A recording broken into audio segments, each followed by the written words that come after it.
El Señor dice así: en aquel tiempo Herodes el tetrarca se enteró de lo que decían de Jesús y comentó a sus sirvientes: ese es Juan el Bautista, ha resucitado, por eso tiene poder para realizar milagros. Pato, creo que hay un... ¿En la 14 o la 13? Mateo. ¿Ah? 14, del 13 al 20. Perfecto. Ahí. Ahora sí. Como humano es bueno pedir perdón. ¿Ah? Yo sé que ustedes, como tienen un espíritu muy grande, ¿verdad? Parte de nuevo, del 13 al 20. Cuando Jesús recibió la noticia, se retiró él solo en una barca a un lugar solitario. Las multitudes se enteraron y lo siguieron a pie desde los poblados. Cuando Jesús desembarcó y vio a tanta gente, tuvo compasión de ellos y sanó a los que estaban enfermos. Al atardecer se le acercaron sus discípulos y le dijeron: este es un lugar apartado y ya se hace tarde. Despide a la gente para que vayan a los pueblos y se compren algo de comer. No tienen que irse, contestó Jesús. Denle ustedes mismos de comer. Ellos objetaron: no tenemos aquí más que 5 panes y 2 peces. Tráiganmelos acá, les dijo Jesús. Y mandó a la gente que se sentaran sobre la hierba. Tomó los 5 panes y los 2 pescados y, mirando al cielo, los bendijo. Luego partió los panes y se los dio a los discípulos, quienes los repartieron a la gente. Todos comieron hasta quedar satisfechos. Y los discípulos recogieron 12 canastas llenas de pedazos que sobraron. Los que comieron fueron unos 5.000 hombres, sin contar a las mujeres y los niños. Hermanos, esta es palabra de Dios. Gracias, Señor.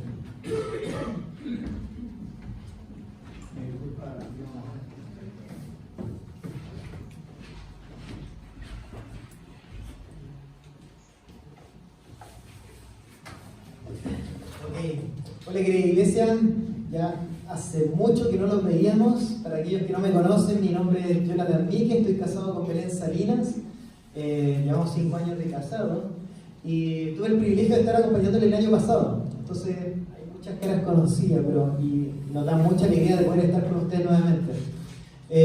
Actualmente soy estudiante del CEP, voy en 3er año. Y eso significa que retorné a mi iglesia local, que es ISA, por eso no nos hemos visto tan seguidos. Bueno, el día de hoy tengo el privilegio de poder acompañarle en la reflexión de Mateo 14, del 13 al 21. Así que antes de iniciar, recordemos que estamos en una serie sobre la familia, y para aquellos que vinieron la semana pasada, porque yo no vine, ¿me pueden ayudar? ¿Qué fue lo que enseñó Ana? ¿Recuerdan? No lo pongamos en vergüenza. Se está grabando encima. ¿Qué fue lo que se enseñó? La familia de Jesús. Ok, ¿cuál es la verdadera familia de Jesús? ¿Cierto? Que es la iglesia. Y ahí en resumen, Mateo lo resume en el capítulo 12, verso 50, que Jesús dice que la familia es todo aquel que hace la voluntad de mi Padre, que está en los cielos. Ese es mi Padre, y mi hermana, y mi madre. Y en palabras de Alan, esto le saqué una cuña, dice que son sus discípulos, ese grupo grande de seguidores que estaban atentos a su enseñanza, que se dejaban enseñar por Jesús, que lo ponían a él como su maestro, su ejemplo, el que moldeaba su vida. Y ahí continúa. Si deseas profundizar más sobre esto, te invito a que puedas revisar el canal de YouTube, que es Cristo Redentor Chile. De ahí saqué esa cuña. Entonces, el día de hoy veremos si la familia es alimentada por Jesús, que es la temática que me toca, cómo la iglesia o la familia puede reflejar a Cristo ante la necesidad de nuestros hermanos. Entonces, para ello veremos del verso del 13 al 14 que de la compasión pasa a la acción. Luego veremos del verso 15 al 17 que la escasez no sea un impedimento. Y por último veremos del 18 al 21 que es dando, poniendo los ojos en Dios. Así que permíteme hacer una pequeña oración. Padre, te doy las gracias por esta mañana. por este regalo que nos das de abrir la Biblia, reflexionar en ella, estar atentos, Señor, para ver de qué manera nos desafías y también nos animas en nuestra vida. Padre Celestial, te pido que aquietes nuestras mentes agitadas, nuestros corazones agitados, Señor, para centralizarnos en tu palabra y disfrutar este momento como iglesia, como familia, de poder aprender más de ti. Gracias, Padre, por este regalo. En el nombre de Jesús. Amén. Amén. Bien, vamos entonces del verso del 13 al 14. Si nos fijamos cómo inicia el verso 13, para aquellos que tienen otras versiones, y ahí le pido que ponga en donde sale el sermón nomás, para no distraer porque yo tengo otra versión. Gracias. Hay versiones distintas. La Reina Valera, la Nueva Biblia de la América, que es la que yo estoy usando. Cuando uno inicia el verso 13 nos queda la duda: ¿qué fue lo que escuchó Jesús? ¿Qué fue lo que escuchó Jesús para tomar esa decisión de irse de ese lugar? Y Mateo nos viene narrando en el capítulo 13, al final de ese capítulo, que Jesús estaba en su tierra natal, que era Nazaret, y estaba enseñando en las sinagogas. Pero en ese lugar halló mucha incredulidad de las personas. Así que Jesús decide limitar un poco sus milagros. Y de la nada, en el inicio del capítulo 14, Mateo hace como un brusco paréntesis, que dura como casi 11 versículos, hablando sobre un tema. Y uno de los temas que trata ahí es la muerte de Juan el Bautista. Y por eso concluye en el verso 12 de ese mismo capítulo 14, dice así: que los discípulos de Juan llegaron y recogieron el cuerpo, refiriéndose a Juan el Bautista, y lo sepultaron. Y fueron y se lo comunicaron a Jesús. Luego de eso, vemos el verso 13, que dice: al oír esto Jesús, y continúa. Recordemos que Juan el Bautista era el primo de Jesús, aquel que vino para preparar el camino de la venida del Mesías, como indicó Mateo al inicio de su evangelio. Y luego de escuchar esta noticia, Jesús decide salir de allí e irse a un lugar. Y como dice al inicio de ese verso 13, nos dice que Jesús se fue de allí en una barca solo a un lugar desierto.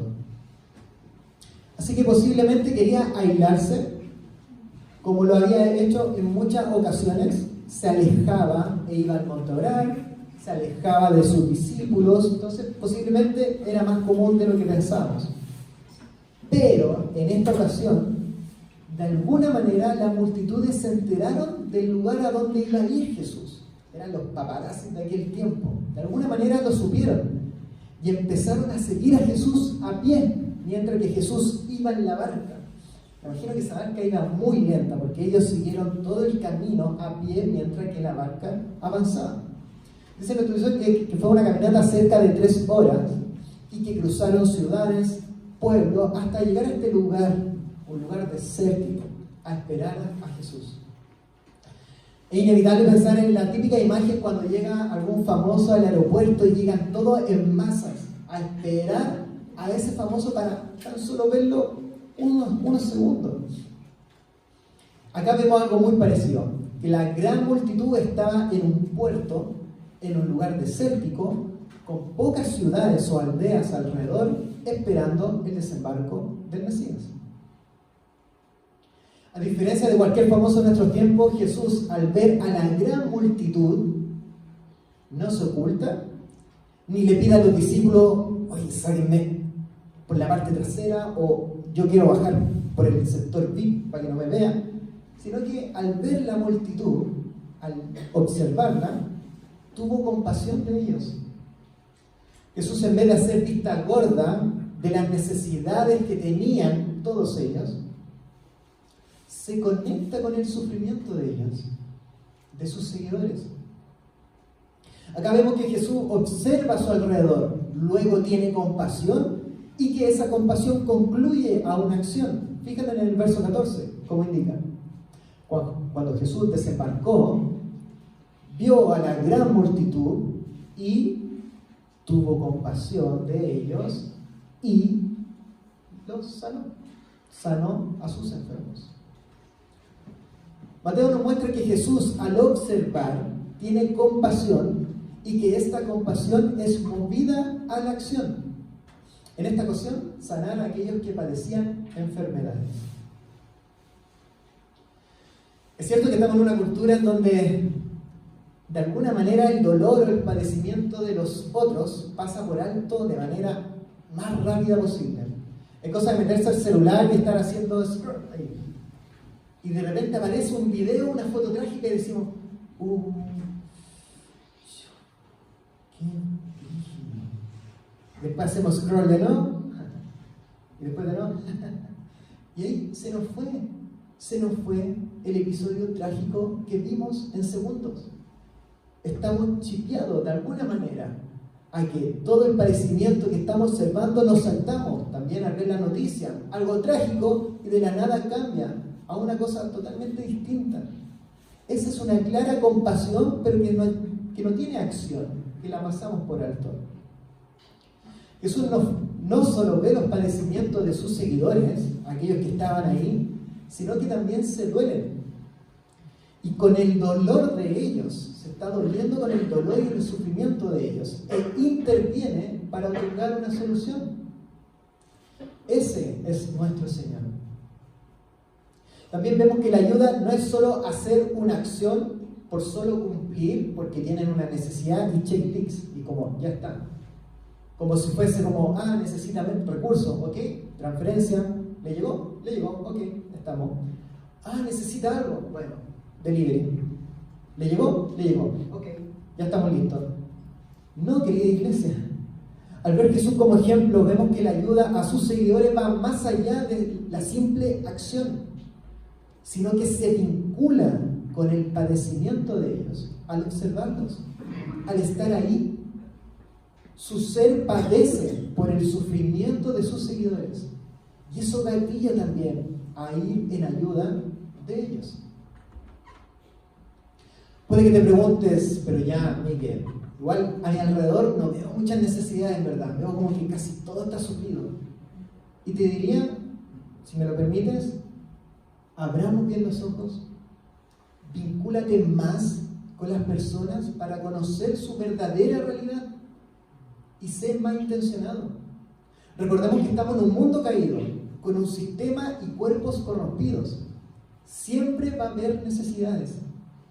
La pregunta sería, ¿estamos abriendo bien los ojos que nos lleve a tener compasión, la cual nos moverá a la acción? Ya sabemos cómo está actuando Jesús, pero la pregunta es, ¿cómo se contrasta su actuar con el actuar de los discípulos? Eso lo veremos en los versos del 15 al 17. Luego de tener una larga jornada en donde Jesús iba sanando a sus seguidores, el sol empieza a ocultarse. El hambre empieza a sentirse y también la preocupación de los discípulos. Es por ello que se acercan a Jesús y le dicen en el verso 15, Jesús, el lugar está desierto y ya la hora es avanzada. Despide pues a las multitudes para que vayan a la aldea y compren su alimento. Los discípulos están siendo precavidos e incluso desean el bien de las personas. Quieren que puedan ir a la aldea para que se alimenten, así que es válido. Aunque esta preocupación que le generaba a los discípulos las personas es muy distinta a lo que le genera a Jesús, como vimos en el verso 14, que fue compasión. Por eso Jesús le dice en los versos 16, no hay necesidad de que se vayan, denle ustedes de comer. ¿Qué habrá pensado los discípulos al escuchar esto de Jesús? Ya de por sí la tarea es difícil. La ración era de 5 panes y 2 peces. Y ellos son 12 hombres, sin contar Jesús. Ya eso era difícil distribuirlo en ellos. Imagínate agregarlo para 5.000 personas más a la cual debían alimentar. No hay olla o bolsillo que aguante. Claramente estaban humanamente limitados. Aparte, estaban alejados de las grandes ciudades, como si la alternativa de ir a comprar hubiese sido una opción. Hace unos capítulos atrás, Mateo nos narra en el Sermón del Monte que Jesús dio la siguiente enseñanza, la cual los discípulos eran testigos, que dice en Mateo 7, del 8 al 10, no lo busques, se lo leo. Dice así: Jesús dice, porque todo el que pide, recibe, el que busca, halla, al que llama, se le abrirá. Luego verso 9. ¿O qué hombre hay entre ustedes que si su hijo le pide pan, le da una piedra? Y luego dice, o si le pide un pescado, ¿le dará una serpiente? Y luego finaliza, cuanto más su Padre que está en los cielos, dice Jesús, dará cosa buena a los que le piden. Esta era la ocasión para que los discípulos brillaran, que pusieran en práctica lo que habían escuchado. Ante su imposibilidad puedan pedir a este Dios Padre para que Él haga de lo imposible posible. Alimentar a más de 5.000 personas con escasos panes y peces. Pero la realidad fue otra. Los discípulos encarnaron la típica frase que los estudiantes utilizan, menos los de C. Y los de B, obviamente no lo dicen. Que es materia pasada, materia olvidada. Ustedes son de los míos. Los discípulos encarnaron eso, olvidaron por completo las enseñanzas de Jesús. Y se centraron solo en lo que ellos pueden controlar. Fíjate su respuesta en el verso 17. Acompáñame. Dice, entonces ellos dijeron a Jesús, no tenemos aquí más que 5 panes y 2 peces.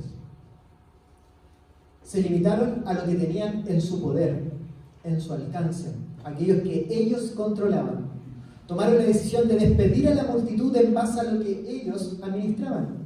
En otras palabras, vemos que en esta ocasión, al ser precavidos, les limitó el bendecir a los demás. Puede que piensen, pero ya, también es sabio ser cautos. Y sí, estoy contigo. Mi esposa es contigo también. Es sabio ser cauto, a veces nos pasamos. Pero hay ocasiones, y seamos honestos, en donde ser precavido significa no proveer lo necesario a nuestros hermanos en la fe. Acá eran los seguidores de Jesús, aquellos que habían dejado sus quehaceres, cruzaron distintos pueblos, caminaron por más de 3 horas para estar un momento con el Mesías. Puede que una buena intención, como la de los discípulos, velar que se vayan a tiempo para que coman en alguna aldea, esa buena intención puede que en la puerta chica esté ocultando algo, que es tener una fuerte dependencia de los recursos propios, y todas las decisiones dependan de esto, de aquellos que ellos mismos controlan, como los discípulos. Pero Jesús, ¿qué hace al ver esta realidad? Escasos recursos, mucha necesidad. Y eso lo veremos en los siguientes versos, que es del 18 al 21. Poniendo los ojos en Dios. Jesús toma estos escasos peces y panes, y mucho antes de ver algún tipo de resultado,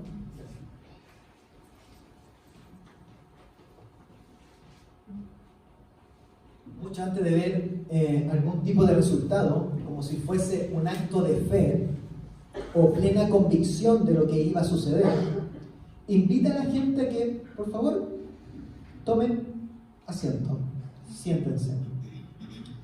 ¿Qué pensarían los discípulos a ver esto? Si ellos estaban recomendando a Jesús que los despidieran, que los despacharan, que se vayan, por favor, que coman allá. Tenemos 5 panes nomás, somos 12. Por favor, vayan. Pero Jesús hace totalmente lo contrario. Les invita a que tomen asiento para que puedan vivenciar lo que el Padre Celestial puede otorgar con escasos recursos. Fíjate el verso 19, parte final. Dice, Jesús tomó estos 5 panes y 2 peces y levantando los ojos al cielo, bendijo estos alimentos. Acá vemos 2 cosas. Primero, el levantar los ojos al cielo en todos los evangelios se refiere cuando Jesús habla con el Padre, con Dios Padre. 2 ejemplos rápidos.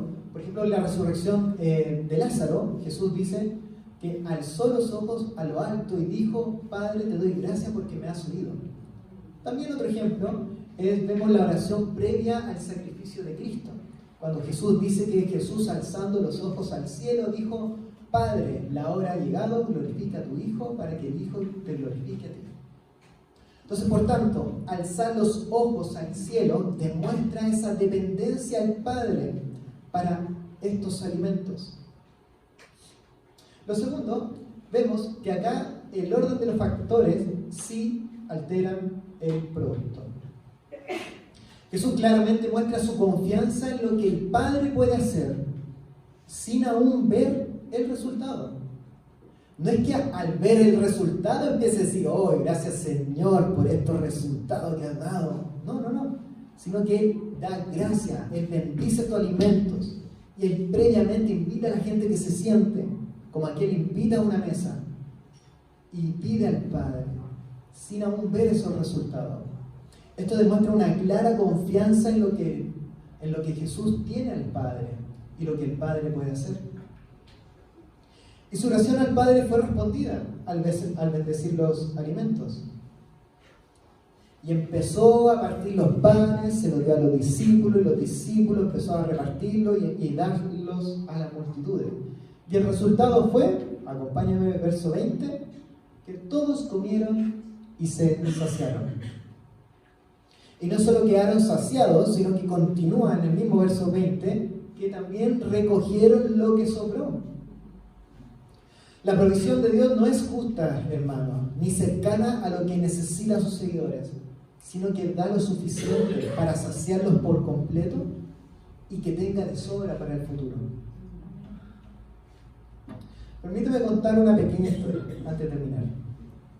Hay un personaje llamado George Muller, no sé si lo han escuchado, que es nacido en el año 1800 aproximadamente, era un pastor, pero también es más conocido por su labor social, que es de tener albergue para niños huérfanos, y también sobre la oración, un referente en el tema de la oración. Cuando él comprendió en la Biblia sobre la soberanía de Dios y que es salvo por gracia, él tomó una decisión. Y su decisión fue renunciar a su salario. ¿Cómo estás con eso ahora? Renunciar a su salario. Esa fue su decisión. Y también dijo renunciar a los apoyadores, no pedir más apoyo.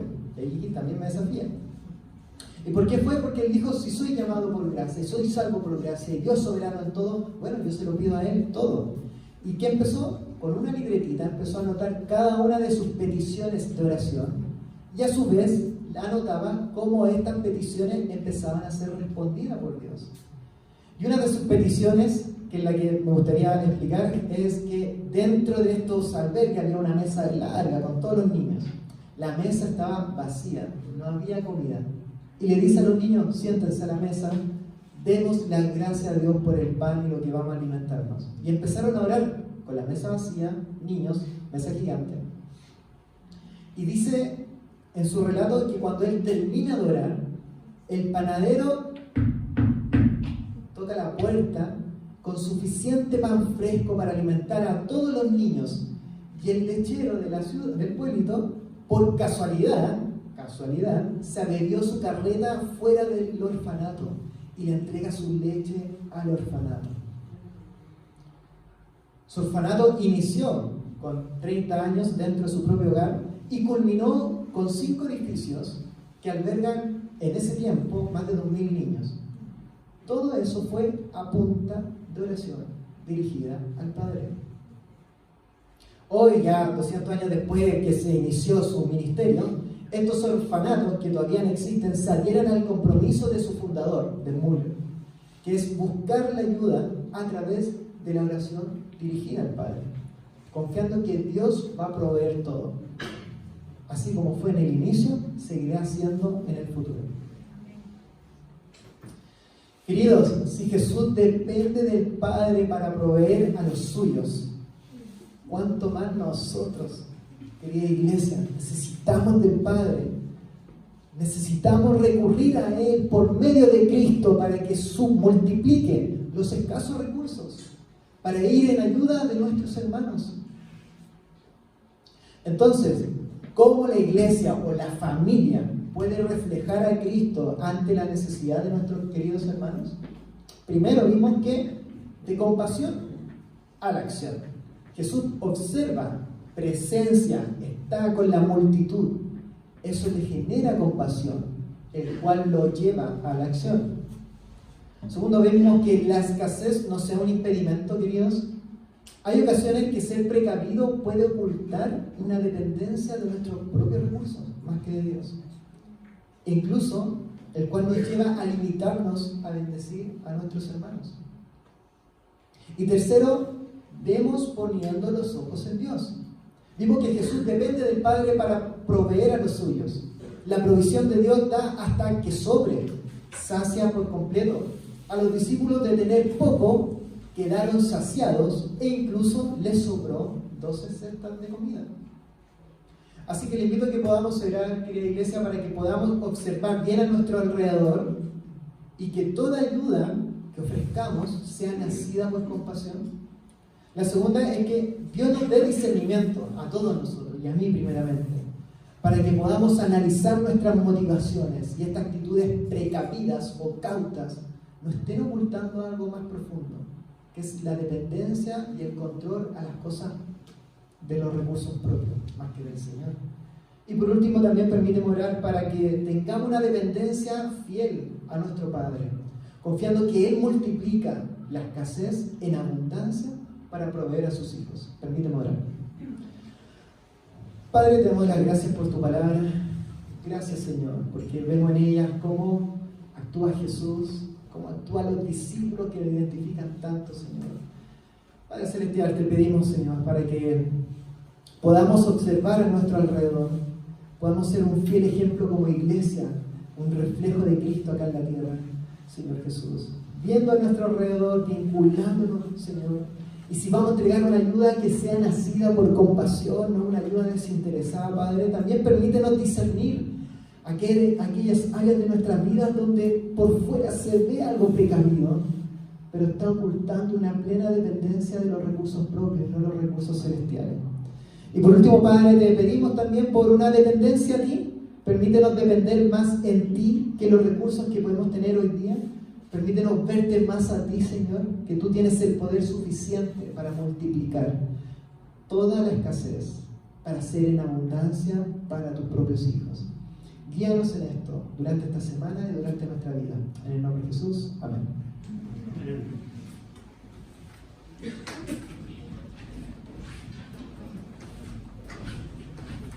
Le damos gracias a Jonathan por traernos este mensaje alentador que depende absolutamente del Señor. Y así mismo lo vamos a hacer ahora, hermanos. No quiero parafrasear lo que dijo, pero nos invitó a que todo lo que demos, lo demos confiadamente del Señor y con alegría. Así que también vamos a tener este tiempo nosotros de poder darle de lo que el Señor nos ha regalado. Vamos a tener el tiempo de ofrendar y de alabar al Señor. Así que lo invito a ponerse de pie y con un corazón lleno de gratitud podamos ofrecer para nuestra iglesia recursos que permitan ir en ayuda de otros e incluso dentro de nosotros mismos. Porque es verdad que necesitamos comer, pero es verdad que para poder comer con gratitud necesitamos del Señor. Así que lo invito a cantar la canción Jesucristo basta, porque solo con Él tenemos la oportunidad de llegar a nuestro Dios, nuestro Padre Celestial.